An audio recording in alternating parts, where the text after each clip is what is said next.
Hi Virgo, welcome to your quantum reading. Yes, I am so sorry about the echo. I apologize if it annoys you guys like crazy, but just be patient with me. I am just transitioning through spaces right now. That's not as like matrixy and quantum as I'm trying to Anyway, so this is for Virgos, Sun, Moon, or Rising. And as always, welcome to my cross watchers. Cross watcher, you could be dealing with a Virgo, and the message could be for you. So feel free to take it however it resonates with you and your situation. Keep in mind that these are general and timeless readings. And if you guys are wanting to book a one-on-one, just click on my website down below in the description box. And if you just subscribe your email to my website, that way you'll always get an email notification every time my availability does open up. And as always, thank you guys so much for liking, subscribing. Thank you for all the ways that you have supported the channel. And let's dive in. Let me just grab one more. Yeah, okay. Virgo. Okay.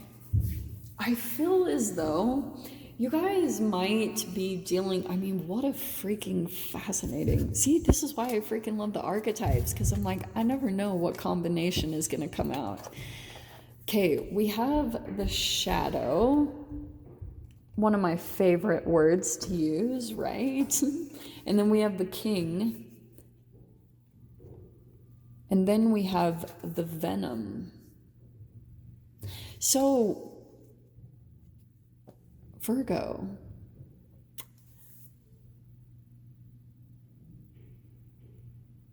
I wonder if you might be seeing some shadow energies from some type of masculine energies.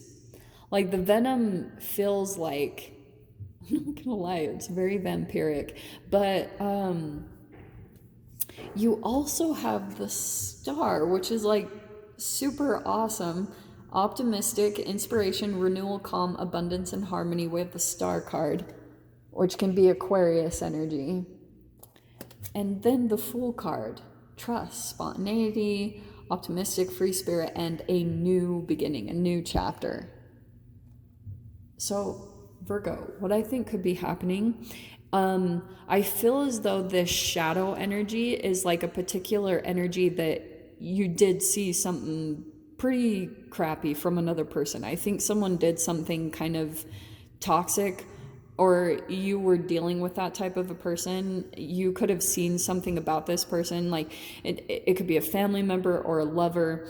But I feel like what happened, and this is what's so freaking tricky about dealing with toxic connections, because in your observation of it being toxic, you have to deal with your shadow, and you have to be delicate to not reject or completely run away from it, because it will create your shadow. You can actually go through all these dynamics where you continue to attract the same thing. And so I can see what happened here is like, you came to all these realizations maybe about a particular person that you were dealing with, and you were just interacting with your shadow in some way, shape, or form. But I do think that this person even could have legit abused their power. Just with this particular dynamic, I think I would have said it differently if the Venom card and the shadow didn't pull out, because I do think that the Venom, whenever I see that, to me, it's like, God, I watch so many Harry Potters and Underworld, and I'm such a nerd, but the venom, if I were to put it in this day and age, it's like all the toxins in our environment, it's like almost causing things at the quantum level of us as humans to totally be thrown off balance. So that's why something that I've observed, and you guys have known I always talk about, in your childhood development, when it comes to your own psychology, you go through the narcissistic phase of development. And it's when you first are watching your parents interact with power dynamics, whether they have addictions to power or allergies to power, where they just give it away. They're like afraid of it.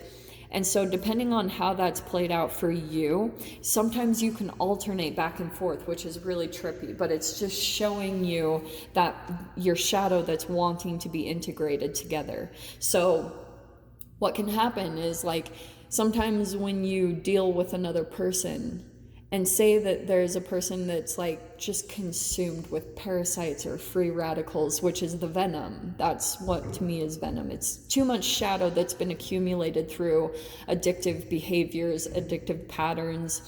And sometimes, like, when you're observing this other person and the changes that you want to see in them, it's tricky because sometimes they are changes that you're wanting within yourself. Like, certain things that you might not even know could be altering your chemical makeup, but you're not totally aware of it. So you're observing another person that's just highlighting your shadow and what's wanting to be alchemized within yourself. And so that's what's challenging, because you could have dealt with, maybe, like I said, someone who possibly exploited you or took advantage of you or was very toxic. Like, they could have done something, stabbed you in the back, all those little 3D terms. But it could have been highlighting certain ways that you've been rejecting or abandoning yourself chemically. Like, even their little foods, like a lot of the journey that I've made with becoming an alkalized vegan and stuff like that, I've had to be very honest with myself about things that are altering my chemical makeup. And so that might not be for all of you, but I'm just saying, for example, that's been a lot of my own personal journey, is being honest with the ways that I wish that I was changing or doing better, but I might not be. So let's see. Should we take those two? Okay, yeah, that makes sense. So your shadow, we have perfect shadow cards. The Nine of Swords and the Hanged Man. So something, yeah, look at that. Then the Eight of Swords. I feel as though, like, you want to shift into something new home, new money, but I think you've been overthinking of it. You've been overthinking certain details of it, or super afraid. Like, I do think you've just been trapped in your own thoughts, and sometimes you just kind of curl up in a ball and you don't move, because that's what your brain can do to you with just one little thought. If you let it get out of control, your shadow energy takes over, and then you gain too much momentum, and sometimes it puts you in this Hanged Man energy. So it's like perfect the way that this all came out. And it's all about something new that you're trying to open up, but this is exactly how it plays out. This is what it is. So you guys know how I've always talked about the video game reference? So when you are about to shift into something new and tangible, if you are resisting going there because you're afraid, or you've got your shadow that's coming up to the surface, some of the time you'll pull in a person that will act like the monster in a video game. Pretty much like they're a whole projection of all your fears. And so they come in and they actually show it. And it doesn't mean that this person actually is this person, but you're on a frequency. So a lot of the times fear will always attract fear.